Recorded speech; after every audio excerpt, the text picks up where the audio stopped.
Welcome to my show నిజం with Naresh Roy. So ప్రస్తుతం మనతో పాటు ముఖ్య అతిథి సో డైరెక్టర్ లక్ష్మణ్ మీనేని గారు. నమస్తే అండి. నమస్తే Naresh. Thank you so much for coming to my studio. Thank you so much to you also to invite us. రీసెంట్గా మ్యాడ్ సినిమా మీది మంచి సక్సెస్ఫుల్ అందుకుంది. అవును, ట్రైలర్ చూసాను, నేను సినిమా చూడలేదు. తర్వాత చాలా రోజుల తర్వాత సినిమా చూసాను, బట్ చాలా బాగుంది, చాలా ఎంజాయ్ చేశాను.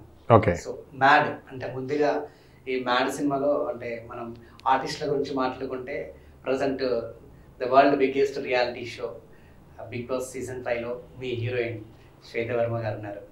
సో బహుశా తనకు ఈ సినిమా కూడా ఆడ ఒక మంచి ఇదైంది అనుకుంటా. తనకు ఒక ప్లస్ పాయింట్ అయింది సినిమా, ఒక సినిమాలో హీరోయిన్గా చేయడం, తను అక్కడ చెప్పుకోవడం, ఒక మంచి సినిమాలో హీరోయిన్గా చేయడం అనేది. సో మ్యాడ్ అనేది కాన్సెప్ట్ అసలు ఎలా బేస్ చేసుకొని తీశారు, అంటే ఎందుకు మ్యాడ్ అనే టైటిల్ పెట్టుకున్నారు? బేసిక్లీ అదే చాలా ఇంటర్వ్యూ చెప్పాను. మ్యారేజ్ అండ్ డివోర్స్, మ్యారేజ్ అంటే MAD. సో నేను చాలా ఈ మధ్యలో లివ్ ఇన్ రిలేషన్స్ కానీ లవ్లు కానీ పెళ్ళిళ్ళు కానీ చూశాను. ఇప్పుడు పెళ్లి చేసుకున్నారు, 1 year తర్వాత డివోర్స్ అవుతున్నారు. లివ్ ఇన్ రిలేషన్లు కూడా సరిగా ఉండట్లేదు రిలేషన్స్. అంటే కొంచెం నేను ఓల్డ్ టైం అని కాబట్టి అప్పుడు పెళ్ళిళ్ళు కానీ ఒక లవ్ అంటే కానీ ఒక రిలేషన్ ఫ్రెండ్షిప్ అంటే కానీ ఒక శాంటిటీ ఉండేది. మేము అలా పెరిగాం ఇంజనీరింగ్ అప్పుడంతా. ఇప్పుడు చూస్తే ఆ ఫ్రెండ్షిప్లో కానీ ఆ ప్యూరిటీ లేదు, ఆ లవ్లో కూడా అది లేదు. కొంచెం ఆ ఇబ్బందికర. నేను చాలా పెళ్ళిళ్ళు అటెండ్ అయ్యాను, సెలబ్రిటీ పెళ్ళిళ్ళు అది చెప్పేది. పెళ్ళి అటెండ్ అయినప్పుడు బ్రైడ్ గ్రూమ్ వేరు, మళ్ళీ డైవర్స్ అప్పుడు మళ్ళీ అవన్నీ చాలా బాధాకరమైన విషయాలు. సో దాన్ని కొంచెం కంటెంపరీ సబ్జెక్ట్ యాడ్ చేసేసి పెట్టాను. అందుకే అంటే ఒక ఆడియన్గా అడుగుతున్నాం ఈ సినిమా చూసాక. మీరు అన్నట్టు అంటే ఒకప్పుడు లాగా లేవు, జనరేషన్ కంప్లీట్గా చేంజ్ అయింది. ఏంటంటే మెంటాలిటీ కూడా చాలా చేంజ్ అవుతుంది. అంటే ఎగ్జాంపుల్ మన ఇండస్ట్రీ తీసుకుంటే అంటే చాలామంది పెద్ద పెద్ద సెలబ్రిటీస్ వాళ్ళ కో యాక్టర్స్ని ఇంకా వేరే యాక్టర్స్ని చేసుకోవడం జరుగుతుంటుంది ఇండస్ట్రీ వాళ్ళు. ఎక్కువ రోజులు వాళ్ళు అంటే ఒక 2 years 3 years, కొందరైతే 1 year తర్వాత డివోర్స్ తీసుకోవడం. సో ఇలా చాలామంది విడిపోయిన వాళ్ళు ఉన్నారు, అంటే కలిసి ఉన్న వాళ్ళు కూడా ఉన్నారు, ముఖ్యంగా విడిపోయిన వాళ్ళు కూడా ఉన్నారు. అంటే అది బేస్ చేసుకొని ఎప్పుడు అంటే దీని ఒక సీన్ కానీ ఒక కాన్సెప్ట్ చేయాలని ఎప్పుడన్నా మీకు అనిపించలేదు? అనిపించింది. యాక్చువల్గా ఏంటంటే నేను ఎప్పుడు పాజిటివ్గా ఉండాలని చూస్తాను. అంటే విడిపోవడం అంటే ఇప్పుడు మీరుతో మాట్లాడాను, ఒక 1 year తర్వాత కూడా నాతో మంచి ఫీలింగ్ ఉండాలని నా ఉద్దేశం. అలాంటప్పుడు ఇద్దరం కలిసి ట్రావెల్ చేసినప్పుడు మంచి ఉంటుంది, చెడ ఉంటుంది. కాకపోతే దాంట్లో ఒక ప్యారలల్ పాత్ ఉంటుంది. అది ఆ ఇద్దరు కంబైన్డ్ ఒపీనియన్స్ బేస్ చేసుకున్న మధ్యలో పాత్ ఉంటుంది. ఆ పాత్లో ట్రావెల్ చేస్తే హ్యాపీగా ఉంటుందని చెప్పాను సినిమాలో. అంటే మీరు ఇండివిజువల్గా వేరే ఉంటారు, నేను వేరే ఉంటాను, అమ్మాయి అబ్బాయినా అంతే, ఎవరైనా హీరోయిన్లు కూడా కావచ్చు. ఎందుకంటే ముందు అన్ని చాక్లెట్ ముందు మంచి అని చెప్తాం, ఆమె అందంగా ఉంటుందని, ఈయన అట్రాక్ట్ అవుతాడు, ఈయన మంచి యాక్టింగ్. కానీ తర్వాత ఒక 24 hours ఒక 6 months కలిసిన తర్వాత తెలిసిపోతుంది, నెగిటివ్స్ బయటపడుతూ ఉంటాయి అప్పుడు. సో ఆ నెగిటివ్స్ ఏ దానికైనా ఉంటుంది, ఏ రిలేషన్. ఇప్పుడు వీళ్ళు విడిపోతున్నారు కదా, మళ్ళీ నెక్స్ట్ రిలేషన్కి వెళ్ళినా మళ్ళీ అది సేమే ఉంటుంది. దాంట్లో ఏం చేయండి. నాకు అర్థమైంది ఏంటంటే ఒక మనిషితోటి ట్రావెల్ అని డిసైడ్ అయిపోయి విడిపోయినప్పుడు తర్వాత ఇంకో దాంట్లో వెళ్ళిపోతే సేమ్ ఇట్ వోంట్ చేంజ్. అలాంటప్పుడే అడ్జస్ట్ అయి బతికితే కొంచెం బెటర్ అని చెప్పాను. ఓకే. అండ్ ఇంకోటి ముఖ్యంగా శ్వేత వర్మని అంటే మీ సినిమాకి హీరోయిన్గా అంటే ఎలా చూస్ చేసుకున్నారు? ఆ అమ్మాయి చూడగానే ఫస్ట్ టాప్ అనిపించింది ఆ రోల్కు. అమ్మాయి ద వే స్పీక్స్, ఆ అమ్మాయి అపీరెన్స్ బాగా అని చెప్పాను. అందుకే ఆ అమ్మాయికి స్టోరీ చెప్పగానే అమ్మాయి కన్విన్స్ అయింది. కాకపోతే కొంచెం బోల్డ్ సీన్స్ ఉన్నాయని చెప్పగానే లేదు సార్, నాకు 1 hour ఆలోచించట్టు చెప్తా అని చెప్పింది. ఇమ్మీడియట్గా ఫోన్ చేసి చెప్పింది నాకు, ఐఎమ్ ఇన్ సార్ అని చెప్పి. ఇక ఒక్కసారి ఆ అమ్మాయి కమిట్ అయిపోయిందంటే షీ ఈజ్ ఫ్యాబులస్. అసలు అంటే మనకే ఇబ్బంది, నేనే ఇబ్బంది పడేవాడిని కొంచెం ఆ ఇంటిమేట్ సీన్లలో. ఆ అమ్మాయి వచ్చి అడిగేది, సార్ మీ మొహంలో హ్యాపీ కనబడట్లేదు, మళ్ళీ చేస్తాను. అందుకే అంత బ్యూటిఫుల్గా వచ్చింది, చాలా నేచురల్గా వచ్చింది ఆ రిలీజ్. ఓకే. అంటే కొన్ని బోల్డ్ సీన్స్ కూడా ఉన్నాయి. అవును. సో ఇది ఎలా కన్వే చేశారు? చెప్పాను, అంటే ఇలా ఉంటుంది ముందే చెప్పాను అవుట్ సెట్. కాకపోతే సీన్స్ చేసేప్పుడు మాత్రం నేను చాలా లిమిటెడ్ క్రూని అలో చేసేవాడిని. ఓన్లీ కెమెరామ్యాన్ ఎవరైతే అవసరం ఉందో అదొకటి. సెకండ్ థింగ్, కొంచెం నేను ఇబ్బంది పడేవాడిని. అడిగాను అమ్మాయిని కొంచెం టేక్ ఓకే కాకుండా కొంచెం నేను యూజువల్ సీన్స్కు నా మొహంలో ఒక ఫీలింగ్ వచ్చింది. నాకు నచ్చిన సీన్ అంటే వాళ్ళకి తెలిసిపోయేది హీరోయిన్లకు అడిగడం. ఇది చూడగానే అమ్మాయి నేను బయట కూర్చుంటే అడిగేది వచ్చి, sir I think you are not happy. లేదా పర్లేదు చేసేద్దాం అంటే లేదు will go for 1 more. So fabulous she's. నాకు అయితే అది బాగా నచ్చింది అమ్మాయి దగ్గర. అంటే హీరో హీరోయిన్ కూడా ఒకటి స్విమ్మింగ్ పూల్ సీన్ ఉంటుంది, స్విమ్మింగ్ పూల్లో లిప్ లాక్ ఉంటుంది. అప్పుడు ఆయనకి జ్వరము ఫుల్, అమ్మాయికి చలి, వాటర్ లోపల అంటే చాలా కష్టం. అప్పటికి ఒక 6-7 టేక్స్ తీసుకున్నాను. నేను ఒక టేక్కి ఓకే అని చెప్పాను, 6-7 టేక్స్ చేసుకున్నారు ఇద్దరు. అంటే అంటే మనకు సినిమా మనం కథ చెప్పే విధానం వాళ్ళకి నచ్చితే అంత బాగా వేస్తారని, అందుకే నేను చెప్పేది. లిప్ లాక్ సీన్స్ లో రిపీటెడ్గా చేసే సీన్లు కూడా మీకు రిపీట్ అవుతుంటాయి అర్థం కాదు. టైంలో లిప్ లాక్ సీన్ చేసేటప్పుడు మళ్ళీ రిపీట్గా చేయించడం అవే సీన్స్, లిప్ లాక్ సీన్స్ మేమే అంటే నేను చేయించలేదు, వాళ్ళు చేశారు. రిపీట్ అవుతుంటాయి. అవుతాయండి. సో ఆ టైంలో అంటే వాళ్ళు ఇబ్బంది పడడం అట్లా ఏమన్నా ఉంటుంది? అదే అన్న, అందుకే నేను ఇబ్బంది పడలేదు. వాళ్ళు ఒకసారి మేము అందుకే ఒక టీం లాగా, ఒక ఫ్యామిలీ లాగా అయిపోయినామంటే ఎప్పుడు అందరికీ సినిమా వర్కౌట్ కావాలనే ఉండేది, అందరికీ అదే ఫీలింగ్ తప్ప ఎవరికి ఆ ఇల్ ఫీలింగ్ లేదు. కాబట్టి అప్పుడు ఇబ్బంది కాలేదు. నేను ఇబ్బంది పడి అడిగేవాడిని, శ్వేత ఈజ్ ఇట్ ఓకే అంటే ఇంకా అయిపోయింది అంటే, లేదు sir, I will do it, I will give 1 more take. మీరు మన సినిమా వర్కౌట్ కావాలని చిన్న ఫీలింగ్ అంటే కొన్ని క్లోజ్ షాట్ తీసుకోవాల్సింది, కొన్ని వైడ్ తీసుకోవాల్సింటుంది, కొన్ని డిఫరెంట్ యాంగిల్స్ తీసుకోవాలి. మనం ఎందుకంటే పెద్ద యూనిట్ కాదు కాబట్టి 5-6 కెమెరాలు యూజ్ చేసే కెపాసిటీ లేదు. ఒక కెమెరాతోటే మనం డిఫరెంట్ యాంగిల్స్ తీసుకోవాలి కదా. సో ఫ్యాబులస్ ఈస్, నేను అడగలేదు, వాళ్ళు చేశారు నిజంగా కూడా. అంటే మీరు ఇప్పుడు అన్నట్టు ఒకటే కెమెరా అంటే, ఇప్పుడు ఒక ఎగ్జాంపుల్ ఒక లిప్ లాక్ సీన్ తీసుకున్నా కూడా ఇప్పుడు క్లోజ్లో షాట్ తీసుకోవాలి, వైడ్ యాంగిల్లో తీసుకోవాలి, కంప్లీట్ అంటే ఓన్లీ ఎవరైతే ఆర్టిస్ట్ ఒక ఆర్టిస్ట్ బేస్ చేసుకొని వన్ సైడ్ నుంచి తీసుకోవాలి, సజెషన్ తీసుకోవాలి. సో ఎన్ని టేక్స్ చేస్తారు అట్లా ఒక సీన్?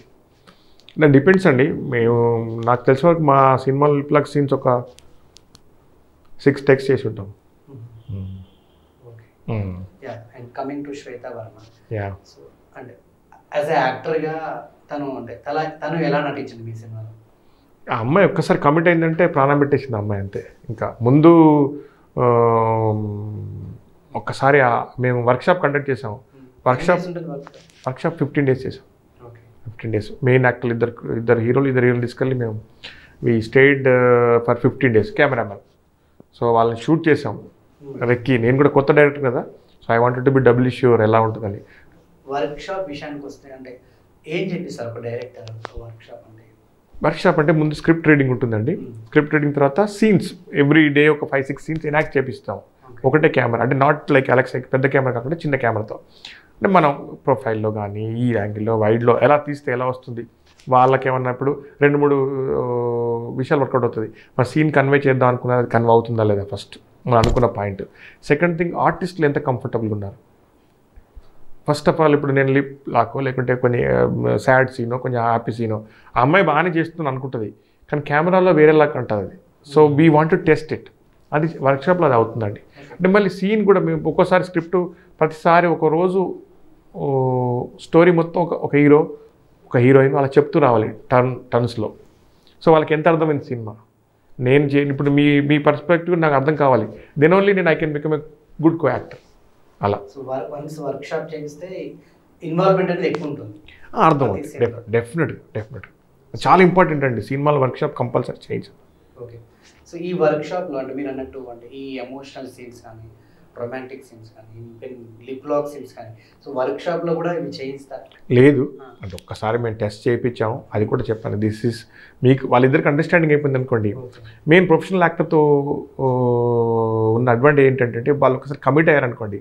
ఇప్పుడు నేను as a director I want to tell a point, ఒక యూత్ఫుల్ పాయింట్ చెప్పాలనుకున్నాను. యూత్ఫుల్ పాయింట్ అని చెప్పి పాత సినిమాలలాగా లిప్ లాక్ అంటే మధ్యలో గులాబీ చెట్టు అడ్డం పెట్టేసి గులాబీ పూలు అడ్డం పెడితే ఎవరు చూడరు ఇప్పుడు. అంటే ఆ రోజులు పోయినాయి. సో అంటే ఇంతకుముందు ఈవెన్ చాలా చిన్న ఇంటిమెంట్స్ మనం ఏదో హైడ్ చేసి చెప్పేవాళ్ళం. ఇప్పుడు అలా లేదు. యూత్ కనెక్ట్ కావాలంటే వాళ్ళు నిజంగా వాళ్ళు ఇన్వాల్వ్ కావాలి ఆ క్యారెక్టర్లో. శ్వేత క్యారెక్టర్, రజత్ క్యారెక్టర్ ఒక ఆర్కిటెక్ట్ అమ్మాయి, ఒక హై పొజిషన్ ఉన్న అమ్మాయి, ఒక టపోరి, ఒక ఈజీ గోయింగ్ బాయ్ని పడిందంటే ఆ కెమిస్ట్రీ అలా వర్కౌట్ కాకుంటే అది చాలా అన్నేచురల్గా ఉంటుంది సినిమా. సో అది అన్నప్పుడు వాళ్ళు ఒక్కసారి ఇన్వాల్వ్ అయిపోయారంటే వాళ్ళు చేస్తారండి. నాకు అర్థమైందంటే డైరెక్టర్ కన్విక్షన్ ఉండి వాళ్ళకి హానెస్టీ కనబడింది అనుకో, వీడు చేసేది ప్రాపర్గా చేస్తున్నాడు, సినిమా కోసం చేస్తున్నాడు అన్నప్పుడు వాళ్ళు 100% ఇస్తారు వాళ్ళు. అండ్ తను అంటే ప్రొఫెషనల్గా అంటే ఆన్ స్క్రీన్ ఎలా ఉంటుంది, ఆఫ్ స్క్రీన్ ఎలా ఉంటుంది? ఆ అమ్మాయి అసలు కెమెరా అనగానే అసలు ఆమె కెమెరా ముందుకు రాగానే ఆ అమ్మాయి టోటల్గా ట్రాన్స్ఫార్మ్ అయిపోతుంది. నేను చాలాసార్లు చూసిన మన నా లక్ ఏంటంటే చాలా ఎమోషనల్ సీన్స్ ఉన్నాయి అమ్మాయి. ముందు ఒక 1 hour డిస్టర్బ్ చేయొద్దని చెప్పేది. ఎవరు అసలు మేము మా టీం అంతా మీరు షూటింగ్ టైంలో చూస్తే ఒక కామెడీ గ్యాంగ్ లాగా, ఈశ్వర్ గారు అన్నట్టు కామెడీ గ్యాంగ్ లాగానే ఉండేది. అందరం ఫుల్ హ్యాపీ నవ్వుతూ తులుతూ చేసేవాళ్ళం అందరం టీం అంతా. కానీ ఈ ఎమోషనల్ సీన్స్ ఉన్నప్పుడు మాత్రం ఒక 1-2 hours అందరూ గ్యాప్ తీసుకొని టోటల్ మూడ్లోకి వెళ్ళిపోయేవాళ్ళు. ఎందుకంటే ఒక్కసారి మనం ఇప్పుడు నేను మా హీరోయిన్లు చూసిన చిన్న స్మైల్ వస్తుంది నా మొహంలో. సో అది రాకూడదు అంటే ఒక మంచి ఎమోషనల్గా వెళ్ళాలంటే చాలా మూడ్లోకి వెళ్ళిపోయేవారు. సో ఆ అమ్మాయి అయితే సూపర్గా ఇన్వాల్వ్ అయింది. ఆ అమ్మాయి చాలా ఎమోషనల్, చాలా అంటే ఒక్కసారి కమిట్ అయిందంటే మాత్రం ఆ అమ్మాయి ఇప్పుడు మంచి అమ్మాయి. బేసికల్గా ఏంటంటే she will be very heartful. ఇప్పుడు మీతో ఫ్రెండ్షిప్ చేశాను అనుకోండి, she will be total friend to you. ఆ అమ్మాయి అన్నీ చెప్పేస్తుంది, మీతో ఉన్నట్టు చెప్పేస్తుంది, మీరు ఇలా ఉండకూడదు ఇలా ఉండాలని చెప్పేస్తుంది. అంత మంచి అమ్మాయి. అంటే మేము ఇప్పుడు బిగ్ బాస్ సీజన్ 5లో చూస్తున్నాం రెగ్యులర్గా. అంటే జనరల్గా ఇలాంటి రియాలిటీ షోలో వాళ్ళ క్యారెక్టర్ అనేది బయటకు వచ్చేస్తారు, అసలు మనిషి బయటకు వస్తారు. సో రాకపోయినా కూడా బిగ్ బాస్ తీసుకొస్తారు. సో చాలా చోట్ల కూడా ఎమోషనల్స్ క్యారీ చేస్తూ అంటే చాలా అగ్రెసివ్గా అనిపించింది. అంటే ఇప్పటి వరకు డే 1 నుంచి ఈ రోజు వరకు కూడా చాలా వరకు తను అంటే ఆ అగ్రెసివ్నెస్ ఎక్కువ కనిపించింది. అంటే మనం మీ సినిమా షూట్ టైంలో కానీ అంటే మీతో ఎలా అంత అగ్రెసివ్గా ఉండేదా అసలు ఏంటంటే? అస్సలు లేదు, ఆ అమ్మాయి అగ్రెసివ్ ఉండకపోయేది. అసలు చాలా ఈజీగా ఉంటుంది అమ్మాయి, చాలా జోవియల్గా ఉంటుంది ఆ అమ్మాయి యాక్చువల్గా. కాకపోతే చెప్పాను కదా, ఎవరైతే మనం మంచి చూపిస్తారో చెడు కూడా అంత చూపించగలరు. అంటే ఎమోషన్ ఇప్పుడు మీ ఫ్రెండ్షిప్ ఎంత బాగా చేస్తుందో ఆమె కోపం కూడా అంత ఈజీగా వస్తుంది. అంటే చాలా ఎమోషనల్ అమ్మాయి, చాలా అంటే చాలా ఎమోషనల్. అండ్ కొన్ని అంటే చాలా చోట్ల కూడా కొంచెం మగరాయిడ్ లాగా, కొంచెం టామ్ బాయ్ టైపు ఇచ్చి పడేస్తా మాటలు కానీ కొంచెం అంటే అలా బిహేవ్ చేసినట్టుగా అనిపించింది. అవును, అలాగే ఉంటుంది అమ్మాయి, అలాగే ఉంటుంది. అందుకే ఇప్పుడు ఆ అమ్మాయితోటి మనం ఫ్రెండ్షిప్ చేయండి, ఆ అమ్మాయి టచ్ దగ్గర కూడా వెళ్ళలేరు. అమ్మో అంటే అరిచేస్తాను భయం ఉంటుంది అందరికీ. కానీ ఫ్రెండ్ చాలా మంచి అమ్మాయి. చెప్పాను కదా, నేను ఇన్ని రోజులు వాళ్ళతో ఆల్మోస్ట్ 1 year ట్రావెల్ నాకు అందరికి ఎప్పుడు నాకు ఇబ్బంది కాలేదు. ఎవరికి లేదు, నాకు తెలిసిన గుర్తులేదు. ఆన్సెట్లో ఒక్కసారి ఒక క్యారెక్టర్ చేంజ్ చేయాల్సి వచ్చింది. అంటే ఆ అమ్మాయికి అంటే ఎంత ఇన్వాల్వ్ అవుతుందో చెప్తా. ఒక character, I don't want tell the name, అందుకే వాళ్ళు హర్ట్ అవుతారు కాబట్టి. ఆ రోజు మేము సీన్ తీద్దాం అనుకున్నాను. ఆ అమ్మాయికి ఒక ఫ్రెండ్ క్యారెక్టర్ చేయాల్సిన అమ్మాయి, ఈమెకు నచ్చలేదు. నా దగ్గరికి వచ్చి అంటే మరి బయటకు వచ్చి చెప్పింది, సార్ ఆ అమ్మాయి సూట్ కాదు, ఆ అమ్మాయి చాలా కీ రోల్ అని చెప్పింది. సో నేను ఇమ్మీడియట్గా వేరే షార్ట్ తీసేసి మళ్ళీ ఆ అమ్మాయిని రిప్లేస్ చేసేసా. అంటే ఆ ఇన్వాల్వ్మెంట్ ఉండేది ఆ అమ్మాయికి, నాకు నచ్చింది అదొకటి. అంటే ఆమెకు అక్కర్లేదు, నాకేంటి నేను సినిమా తీసుకొని వెళ్ళిపోవచ్చు, ఆ ఫ్రెండ్ క్యారెక్టర్ ఎవరైతే ఏంటి అని. నేను డైరెక్ట్గా నేను చూసుకోవాలి, నేను కూడా కొత్త డైరెక్టర్ కాబట్టి. అంటే ఆ రోజే వచ్చింది అమ్మాయి, నేను కూడా పెద్ద టెస్ట్ చేయలేదు. సో తీసుంటే మనం ఫెయిల్ అయ్యే వాళ్ళం. అంటే ఆ ఇన్వాల్వ్మెంట్ నాకు బాగా నచ్చింది. ఓకే, సో మీకు ముందే తెలుసా శ్వేత బిగ్ బాస్ వెళ్తున్న విషయం? తెలుసు. సో ఇంటిమేట్ చేశారు? నాకు చేసింది. సో శ్వేత బిగ్ బాస్కి వెళ్తున్నా అంటే ఇంటిమేట్ చేశాక as a director how do you feel about her? నేనైతే అంటే నిజంగా ఇన్ని రోజులు పాపం అంత ఎమోషనల్ అమ్మాయి ఎలా ఉంటుందో అని నేను ముందు కొంచెం కంగారు పడ్డావా నాకు అంటే అనిపించింది. ఆ అమ్మాయి చాలా స్ట్రైట్ ఫార్వర్డ్ అమ్మాయి, చాలా అంటే చాలా. ఇప్పుడు మీరు నచ్చలేని డైరెక్ట్ చెప్పేస్తుంది, కుండ బదులు కొట్టేది చెప్పేస్తుంది, ఎలా ఉంటుంది మళ్ళీ అని అనిపించింది. కానీ మళ్ళీ బాగా మేనేజ్ చేస్తుంది అమ్మాయి, చాలా బాగా మేనేజ్. అంటే బిగ్ బాస్ షోలో హానెస్టీ కూడా ఇంపార్టెంట్. ఆ అమ్మాయి చాలా హానెస్ట్. చాలామంది యాక్టర్లు, సింగర్స్, సినిమా ఇండస్ట్రీకి సంబంధించిన కొరియోగ్రాఫర్స్ వీళ్ళందరూ కంటెస్టెంట్గా వచ్చారు. చాలామంది కొంచెం ఫెమిలియర్ యాక్టర్స్ కూడా ఉన్నారు, పెద్దవాళ్ళు ఉన్నారు అండ్ చిన్నవాళ్ళు కూడా ఉన్నారు. వీళ్ళందరినీ తట్టుకోగలుగుతుందా శ్వేత? డెఫినెట్గా 100% చేస్తుందంటే. అంటే నాకు తెలిసిన చెప్పి నేను టాప్ 5లోకే తెలుతుంది అమ్మాయి అని నా గట్టి ఫీలింగ్. అంటే అక్కడ బిగ్ బాస్ షోలో మీరు స్టారా కాదా అని చూడరండి. మీరు ఒక 100 రోజులు వేరే అన్నోన్ పీపుల్తో ఎలా ఉంటారు, మీరు ఎలా ఉంటారని అది చూస్తారనుకుంటా. స్టార్స్ చాలా వీక్ ఉంటారు బేసికల్గా, మనం అనుకుంటాం కానీ స్టార్స్ ఎమోషనల్లీ చాలా వీక్ ఉంటారు వాళ్ళు. స్టార్ అంటే ఎలా ఉంటారు, మీరు ఇప్పుడు రాగానే మీకు ఒక స్టార్డమ్ ఉన్నప్పుడు వాళ్ళ ట్రీట్మెంట్ వేరే ఉంటుంది. బిగ్ బాస్లో అలా ఉంటుంది కదా. బిగ్ బాస్లో ఒకరోజు ఇస్తారు, 2 రోజులు ఇస్తారు ఇంపార్టెన్స్. 3rd డే నుంచి ఎవరైనా వంట పని చేయాల్సిందే, బాత్రూమ్ అన్ని చేయాల్సిందే. So star is in fact minus. In Bigg Boss star is a minus. ఎందుకు అనిపించింది? ఉంటే పని ఇప్పుడు వాళ్ళు ఇప్పుడు స్టార్ లాగా బిహేవ్ చేస్తారు కదా. స్టార్ అంటే ఒక ఆటోమేటిక్ ఒక ఒక ఒక వాళ్ళకు ఒక ఫ్యాన్ ఫాలోయింగ్ ఉంటుంది, వాళ్ళకు ఒక స్టేటస్ ఉంటుంది. స్టార్ అనేవాడు లోపల ఏదో ఈగో ఉంటుంది కదా, నేను ఇంటి పని చేయాలా, అందరికి వడ్డించాలా, లేకుంటే అదే హ్యూమన్ బీయింగ్ అనుకోండి చేసేస్తాడు. మీరు నేను ఫ్రెండ్స్ ఉన్నాం, ఒక రూమ్లో ఉంటాం మనం, హైదరాబాద్ రూమ్లో తెలుసు కదా, హైదరాబాద్ బ్యాచులర్స్ అన్ని పనులు చేసుకుంటాం కదా మన బట్టలు. సో స్టార్ అనేసరికి కొంచెం ఆ ఇబ్బంది వచ్చేసి నేను ఈ పని చేయాలని ఆ చిన్న డిఫరెన్స్ ఒపీనియన్ వస్తుంది. బిగ్ బాస్లో అది వర్కౌట్ కాదు కదా. మీరు గత సీజన్లో కూడా చూసారు? అవును, బిగ్ బాస్ అంటే నాట్ వెరీ పట్ల చూశాను. అంటే చాలా వరకు అబ్జర్వేషన్ చేసిన దాంట్లో అంటే బిగ్ బాస్ సీజన్కి వెళ్ళి వచ్చిన కంటెస్టెంట్స్ చాలా మందికి ఫెయిల్ అవుట్ అయిపోయారు. అవును, ఇది ఎందుకు జరిగిందంట? అదే ఇప్పుడు ప్రాబ్లం ఏంటంటే అంటే ఇంకొక ఒక ఫాలో అవుట్ ఫర్ సీజన్ మిగతా సీజన్స్ లో చేసిన వాళ్ళంతా ఫెయిల్ అవుట్ అయ్యారు. కానీ గత సీజన్లో కూడా పెద్ద ఏం వర్కౌట్ కాలేదు. అంటే నేను ఇద్దరికి కొంచెం వర్కౌట్ అయింది, తక్కువే. ఫాలో అవుట్ ఎలా అవుతుందంటే సార్ అని చెప్తాను. ఇప్పుడు స్టార్స్ కానీ ఒక అన్నోన్ ఏరియాలో ఉండాలి వాళ్ళు. ఇప్పుడు స్టార్ లేకుంటే హీరో హీరోయిన్ మనలాగే ఉంటారంటే మనకు ఆ డిఫరెన్స్, మనకు ఆ ఉన్న చిన్న గ్యాప్ ఉంటుంది కదా పోతుంది, మనోడిలాగా ఫీల్ అవుతాం. అప్పుడు స్టార్ నుంచి దిగిపోతాడు ఆయన. ఇప్పుడు అంటే నాకు తెలిసి వరకు ఒక పెద్ద బిగ్ స్టార్స్ ఎవరి దగ్గరికి వెళ్ళి మీరు ఆయనతో ఒక 4 రోజులు ట్రావెల్ చేయండి, మీ ట్రీట్మెంట్ వేరే అవుతుంది ఆయనతో, డెఫినెట్గా చేంజ్ అవుతుంది. అంటే అన్నోన్ ఏరియా ఉంటేనే ఇప్పుడు మీరు ఒక పెద్ద స్టార్ దీపికా పడుకొని ఉందనుకోండి, ఆమెను మీరు దగ్గర నుంచి చూడలేదు, చూడకుంటే మీకు ఆవరా ఉంటుందా, ఓ అంత బాగుంటుందా, ఎప్పుడు ఆ మేకప్తో కనబడుతుంది మీకు కదా. మేకప్తో ఉంటుంది, మాట్లాడేటప్పుడు చాలా ప్రాపర్గా మాట్లాడుతుంది, స్టేజ్ బిహేవియర్ వేరే ఉంటుంది, నాన్ స్టేజ్ బిహేవియర్ చాలా వేరే ఉంటుందండి. సో మీరు నాన్ స్టేజ్ బిహేవియర్ చూసిన తర్వాత మీకు ఆ ఫ్యాన్ తగ్గిపోతుంది. సో ఆ అమ్మాయి మామూలుగా ఉంటే, మేకప్ లేకుండా ఇంట్లో ఉండి నార్మల్గా ఉంటే, oh even normal human being అనే ఫీలింగ్ వస్తుంది. So that is the disadvantage for Bigg Boss. సో అక్కడ ఉండి మీకు అన్నీ తెలిసిపోతుంది కదా. ఇప్పుడు వీళ్ళందరూ 100 రోజులు ఉన్నప్పుడు వీళ్ళు ఏమని తెలిసిపోతుంది కదా. మీకు బయటకు వచ్చారు, వీళ్ళు అన్నోన్ ఏరియా కొత్తగా ఏం కనబడదు మీకు. So that is the disadvantage. Bigg Boss is the disadvantage. అవును, అంటే వాళ్ళ రియాలిటీ కూడా బయటకు చూపించేస్తే స్టార్ సో అప్పుడు ఉన్న స్టార్డమ్ కూడా పోతుంది, ఛాన్సెస్ ఎక్కువ ఉంటాయి దిగిపోవడానికి. 100%. నేనైతే అలా బిలీవ్ చేస్తాను. ఎందుకంటే మీ లైఫ్ కూడా మన లైఫ్ కూడా మనం బయట పెట్టామనుకోండి, ఇంకా అది 15 బజార్లో పడడం అంటారు కదా, బజార్లో పడితే ఏముండదు. ఇది ఇన్సైడ్ బజార్లో పడడం ఉన్నట్టే. మనిషి బజార్లో పడితే ఏముండంటారు కదా, అంటే బజార్ అన్నీ తెలిసిపోతాయి public. Okay, yeah. So and as a డైరెక్టర్గా సారీ మర్చిపోయాను, ఈ సినిమాకి నిజంగా తను అంటే రెమ్యునరేషన్ విషయంలో ఏమన్నా అంటే నాకు ఎక్కువ ఇవ్వండి తక్కువ ఇవ్వండి సో ఇలా మాట్లాడేమన్నా జరిగిందా? ఏమన్నా అంటే కాంప్రమైజ్ అయ్యి చేసిందా అసలు? సార్ ఒకటి మాత్రం ఇప్పటికి ఇది ఇంటర్వ్యూలో సినిమా అయిపోయిన తర్వాత, సినిమా సక్సెస్ఫుల్ అయిపోయిన తర్వాత చెప్పిన ఇంతకుముందు నాకే కాకపోతే నేను హీరోలకు హీరోయిన్లకు పే చేసింది ఏం లేదు. వాళ్ళకి స్టోరీ నచ్చగానే అందరూ పాపం అందరికీ చాలా డబ్బులు తీసుకుని, రజత్ రాఘవ్ అని ఆయన ఇంతకుముందు విజేంద్ర ప్రసాద్ గారిలో హీరోగా చేశాడు ఆయన, శ్రీవల్లి అనే సినిమా. ఆయన పికప్ చేసి రాజమౌళి. ఆ తర్వాత మళ్ళీ అన్నపూర్ణ దాంట్లో వెబ్ సిరీస్ చేశాడు. నాకు తెలుసు వాళ్ళకి చాలా చాలా almost 10 times more than what I've given. చాలా బేసిక్ డబ్బులు ఇచ్చాను అందరికీ. వాళ్ళు ఎప్పుడు కంప్లైంట్ చేసింది లేదు.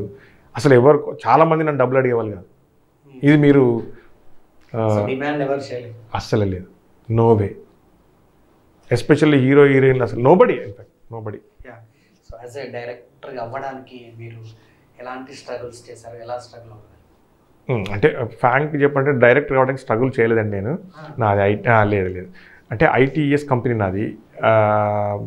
ఇదొక్కటి మీరు కూడా మళ్ళీ టెలికాస్ట్ చేయాలి, people should know this. ITS company నడిపించినప్పుడు నేను సినిమా, నాకు బకెట్ లిస్ట్లో సినిమా తీయాలని కోరుకుండింది.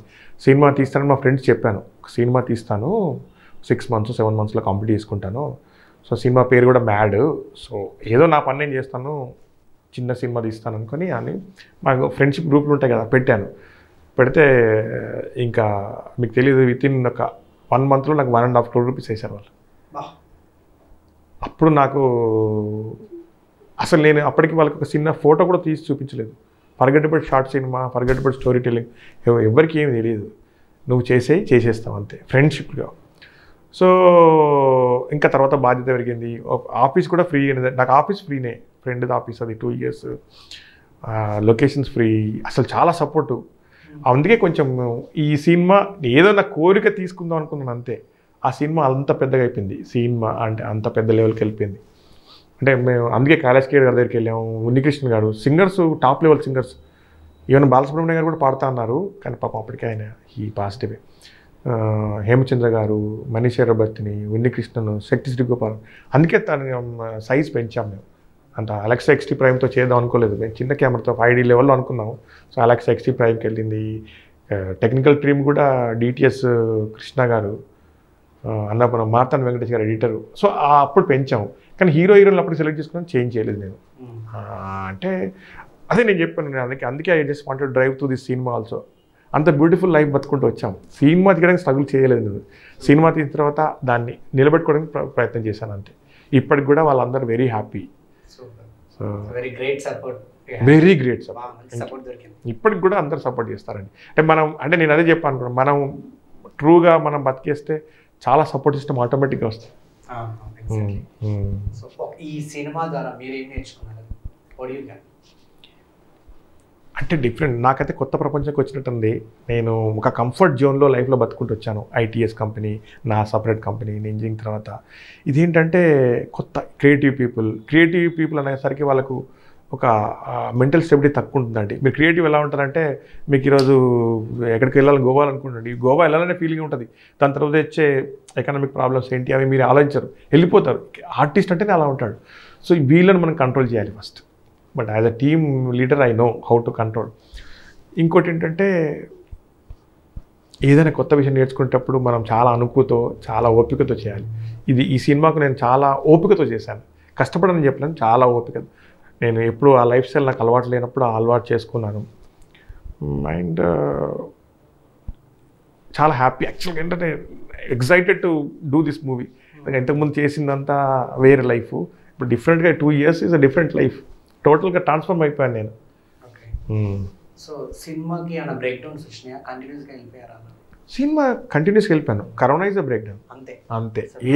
ఏం బ్రేక్ డౌన్ ఏం లేదండి. అందరూ ఒక్కసారి మా ఫ్రెండ్ సపోర్ట్ అయిన తర్వాత, స్క్రిప్ట్ లాక్ అయిపోయిన తర్వాత, వర్క్షాప్ అయిపోయిన తర్వాత ఇంకా అసలు మేము ఎక్కడ ఆగలేదు.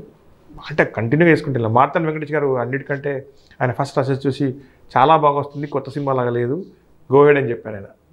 ఆయన మామూలుగా చాలా ఫ్రాంక్గా ఉంటారు, ఆయన తిట్టేస్తారు. ఆయన చెప్పారు బాగుంది చేసేయండి అని. So is a support. తర్వాత ఇంకా వెళ్ళిపోయాం, హ్యాపీగా వెళ్ళిపోయాం. కాకపోతే corona first wave, second wave మమ్మల్ని ఇక అది పేషెంట్. కరోనా ఫస్ట్ వేవ్ కంటే షూటింగ్ అయిపోయింది ముందే. సో పేషెన్స్ టెస్ట్ చేసింది. ఓకే.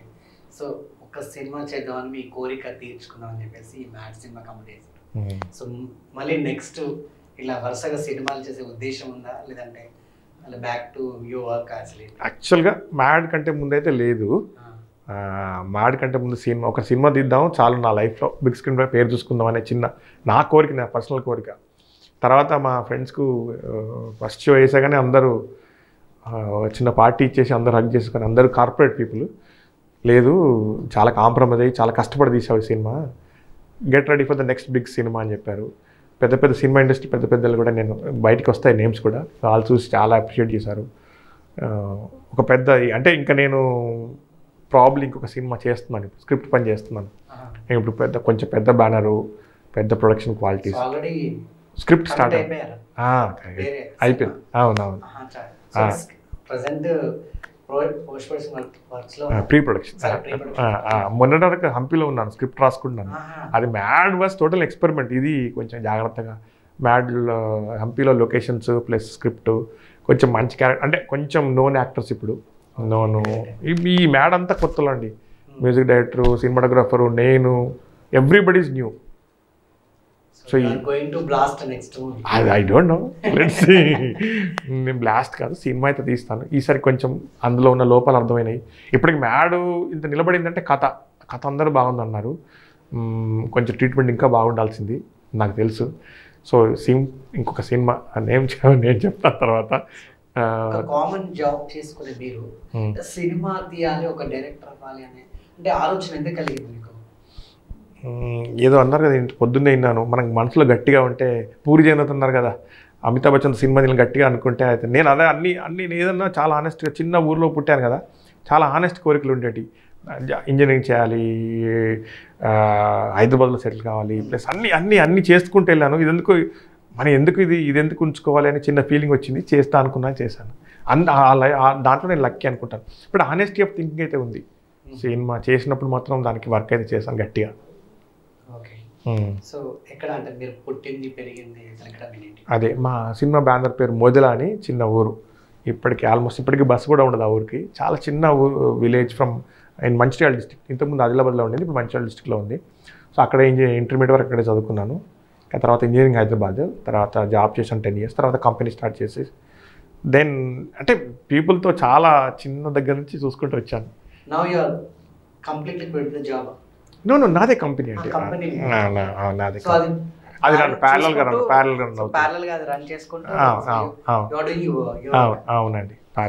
నాదే కంపెనీ. 2002లో స్టార్ట్ చేశాను.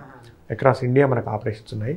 ల్యాండ్ అండ్ రికార్డ్స్, కంప్యూటరేషన్, అవి IT enabled service company. So అది ప్యారలల్గా నడుస్తుంది. సో ఈ 2 years మాత్రం బ్రేక్ తీసుకున్నాను. మేనేజర్స్ చేసుకుంటున్నారు. సో నేను దీన్ని కంటిన్యూ చేయాల్సి వస్తుంది ఇప్పుడు.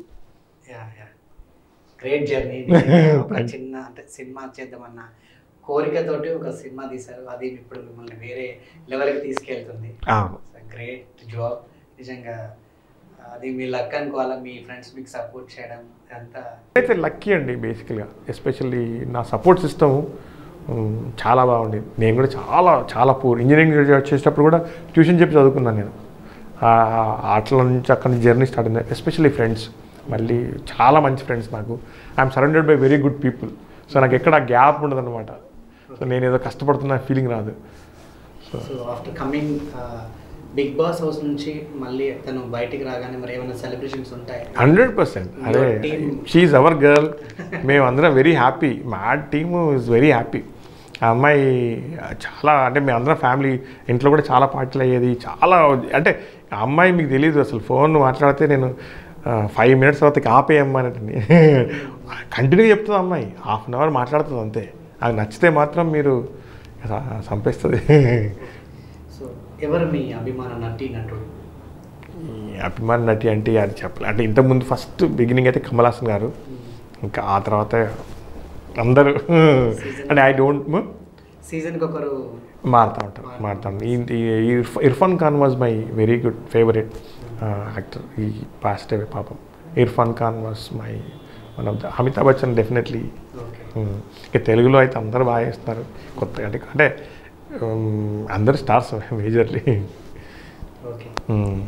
సో ఫైనల్గా శ్వేతకి ఏమన్నా చెప్పాలనుకుంటున్నారు? Shweta, all the very best you from bottom of my heart. నువ్వు వస్తే మళ్ళీ ఇచ్చిపడేద్దాం అంటావు కదా, ఇచ్చిపడేద్దాం. నువ్వు వచ్చేసేయి, మనం అందరం సెలబ్రేట్ చేసుకుందాం. బిగ్ బాస్ విన్నర్ వచ్చేసేయి, అప్పుడు పార్టీ చేసుకుందాం. అందరం కలిసి మన పార్టీ కూడా డ్యూ ఉండింది. సినిమా కాగానే వెళ్ళిపోయావు నువ్వు. But I honestly feel that you should be successful and be happy. And other audience, please watch our Mad movie in Amazon Prime. కొత్త సినిమా, కొత్త కథ మీరు చూసి, మేము గొప్ప సినిమాని తీసామని చెప్పట్లేదు, ఆనెస్ట్ సినిమా తీసాము. మీరు చూసి మీ అభిప్రాయాలు మాకు చెప్పండి. కరెక్షన్స్ ఉంటే చేసుకుంటాం. Blesses. Thank you very much and all the very best Shweta. Thank you అండి. Thank you so much.